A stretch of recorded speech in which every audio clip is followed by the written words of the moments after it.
అదరగొట్టే కారం రంగు రుచి ఆచి కారం పొడి.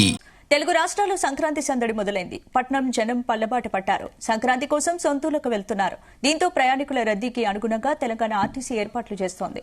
రద్దీ ఎక్కువగా ఉండే రూట్లలో ప్రత్యేక బస్సులు నడుపుతోంది. ఆంధ్ర రాయలసీమకు వెళ్లే దారి కోసం ఎంజీబీఎస్ నుంచి వందలాది ప్రత్యేక బస్సులను నడుపుతున్నారు. స్పెషల్ బస్సులో 50% అదనంగా ఛార్జీలు వసూలు చేస్తున్నారు. ఈ రాత్రి నుంచి క్రౌడ్ పెరిగే అవకాశం ఉందంటున్న ఎంజీబీఎస్ అధికారిని శ్రీలతతో మా ప్రతినిధి వంశీ ఫేస్ టు ఫేస్. పండుగ సందర్భంగా ఊర్లకు వెళ్లేటువంటి వారి సంఖ్య ప్రతి సంవత్సరం కూడా మనం చూస్తూ ఉంటాము. ఈసారి కూడా హైదరాబాద్ నగరం నుంచి పెద్ద ఎత్తున సొంత ఊర్లకు పండుగ సందర్భంగా బయలుదేరినటువంటి సందర్భంగా మనం చూస్తున్నాం. ఆర్టీసీ కూడా ప్రత్యేకంగా బస్సులను కూడా ఏర్పాటు చేయడం జరిగింది. ఈ అంశాలన్నిటిని కూడా మనతో పాటు మాట్లాడడానికి ఆర్టీసీ అధికారి శ్రీలత గారు మనతో పాటు ఉన్నారు. వారితో మాట్లాడించే ప్రయత్నం చేద్దాం. మేడం చెప్పండి, సంక్రాంతి పండుగ సందర్భంగా ఊర్లకు వెళ్ళేటటువంటి వారు చాలా మంది కూడా ఉంటారు. ఈసారి స్పెషల్ బస్సెస్ ఎన్ని ఏర్పాటు చేశారంటారు? నమస్కారం అండి. ఈ సంక్రాంతి సందర్భంగా మేము అరౌండ్ 6400 బస్సెస్ ఆపరేట్ చేయడానికి ప్లాన్ చేసుకున్నామండి. దాంతో పాటుగా ఎక్కువగా ఏ జిల్లాలకు వెళ్తా ఉన్నారు? మనకి అంటే వరుస సెలవులు వచ్చినాయి కాబట్టి మనకి తెలంగాణ అన్ని డెస్టినేషన్స్ లో కూడా విపరీతమైన రద్దీ కనిపిస్తుందండి టువర్డ్స్ ఆల్ డెస్టినేషన్స్. ఈ రేపటి నుంచి స్కూల్స్ కి హాలిడేస్ ఇచ్చారు కాబట్టి ఈ రోజు మధ్యాహ్నం నుంచి విపరీతమైన రద్దీని మేము ఊహిస్తున్నాము.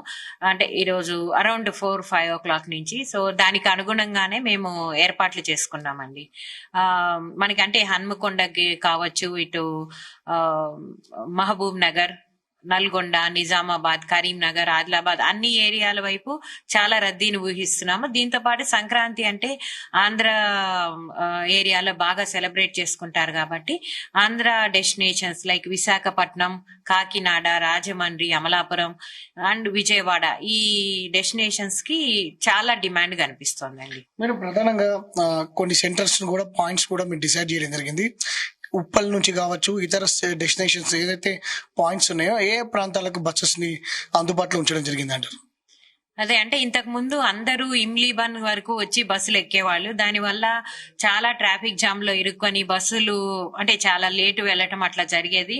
ప్రయాణికులు చాలా ఇబ్బంది పడ్డారు. సో అందుకని గత కొన్ని సంవత్సరాలుగా మనము హన్మకొండ వైపు వెళ్లాల్సిన వాళ్ళకి ఉప్పల్ నుంచి బస్సులు అరేంజ్ చేయటము, అట్లాగే ఈ ఖమ్మం, నల్గొండ, సూర్యాపేట, కోదాడ అండ్ విజయవాడ వెళ్లే వాళ్ళకి ఎల్బీ నగర్ నుంచి అదనపు బస్సులు అరేంజ్ చేయటం, మహబూబ్ నగర్, కర్నూలు, అటు షాద్ నగర్ అటువైపు వెళ్లే వాళ్ళకి ఆరాంఘర్ నుంచి అరేంజ్ చేయటం జరుగుతా ఉందండి. దాంతో పాటుగా రోజు స్పెషల్ బస్సెస్ దాదాపుగా 6400 ఏర్పాటు చేశారు అన్నారు కాబట్టి రోజు ఎన్నో ఆపరేట్ చేస్తా ఉన్నారు? అంటే రెగ్యులర్ గా నడిచే బస్సులకి అదనంగా ఒక 400 to 500 అని ప్లాన్ చేసుకున్నామండి. డిమాండ్ ని బట్టి నడుపుతాం. ఒకవేళ డిమాండ్ ఎక్కువగా ఉంటే అదనంగా కూడా నడపడానికి మేము సిద్ధంగా ఉన్నామండి. గత సంవత్సరం ఎంతమంది ఉపయోగించుకున్నారు? ఈసారి మీ అంచనా ఎలా ఉందంటారు? అంటే పర్టికులర్ గా నేను ఇమ్లీబాన్ నుంచి చూస్తే ప్రతిరోజు అరౌండ్ 50,000 to 60,000 ప్యాసింజర్స్ ఇక్కడ నుంచి ట్రావెల్ చేస్తారండి. ఈ సంక్రాంతి సందర్భంగా అనదర్ 25,000 to 30,000 ప్యాసింజర్స్ ట్రావెల్ చేస్తారు అని ఇక్కడ నుంచి బోర్డింగ్ ఉంటుందని మేము ఊహిస్తున్నాము. దానికి అనుగుణంగా ఏర్పాట్లు చేసుకున్నాము. మనం ఛార్జీలు పెంచారు అనేది, ఛార్జీలు పెంపు జరిగింది అనేది కూడా వార్తలు వినిపిస్తా ఉన్నాయి. ఎంత మేర పెరిగాయి అంటారు? కేవలం స్పెషల్ బస్సెస్ కైనా ఇతర బస్సెస్ కూడా? రెగ్యులర్ గా నడిచే బస్సుల్లో అదనపు ఛార్జీలు ఉండవండి. ఈ అదనంగా మేము ఏదైతే నడుపుతున్నామో వాటిల్లోనే 50% అనేది అడిషనల్ ఛార్జ్ గా కలెక్ట్ చేస్తున్నామండి. వాటిల్లో కూడా అంటే ఇప్పుడు మేము చెప్పిన 6400 బస్సెస్ లో అరౌండ్ 5000 బస్సెస్ ఈ మహాలక్ష్మి పథకము అమలు చేసే బస్సులే ఉంటాయి. సో ఆ బస్సుల్లో కూడా మహిళలకి, ఆడపిల్లలకి ఫ్రీగానే ఉంటుందండి. జెంట్స్ కి మటుకు 1.5. చివరిగా ఆర్టీసీ బస్సుల వినియోగానికి సంబంధించి ప్రజలకు మీరు ఇచ్చే సూచనలు, సలహాలు ఏమంటారు? సో అన్ని రూట్లలో విపరీతంగా రద్దీ కనిపిస్తా ఉందండి. ఏపీ డెస్టినేషన్స్ కి ఎక్కువగా ఉంది. సో మేము ఆన్లైన్ లో సర్వీసెస్ అరౌండ్ 960 సర్వీసెస్ అందుబాటులో ఉంచాము. ముందే గనక రిజర్వేషన్ చేసుకుంటే లాస్ట్ మినిట్ ఏ ఇబ్బంది ఉండదు.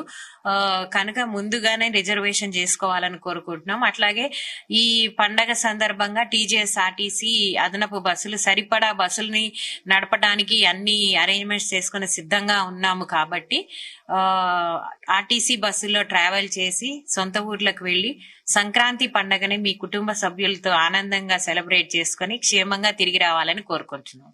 ఇది సంక్రాంతి పండుగ సందర్భంగా దాదాపుగా 6,400 బస్సులను ఏర్పాటు చేసినట్టు, ప్రధానంగా ఏపీకి వెళ్లే వారి సంఖ్య కొంత అధికంగా ఉన్నట్టు కూడా చెప్పడం జరుగుతుంది. ఆన్లైన్ లో రిజర్వేషన్ చేసుకోవాలని ఆర్టీసీ సరిపడే బస్సులను ఏర్పాటు చేసిందంటూ కూడా అధికారులు తెలపడం జరిగింది. వీడియో జర్నలిస్ట్ హేమంత్ తో వంశీకృష్ణ, జీ న్యూస్, హైదరాబాద్. తెరకొట్టే కారం రంగు రుచి ఆచి కారం పొడి.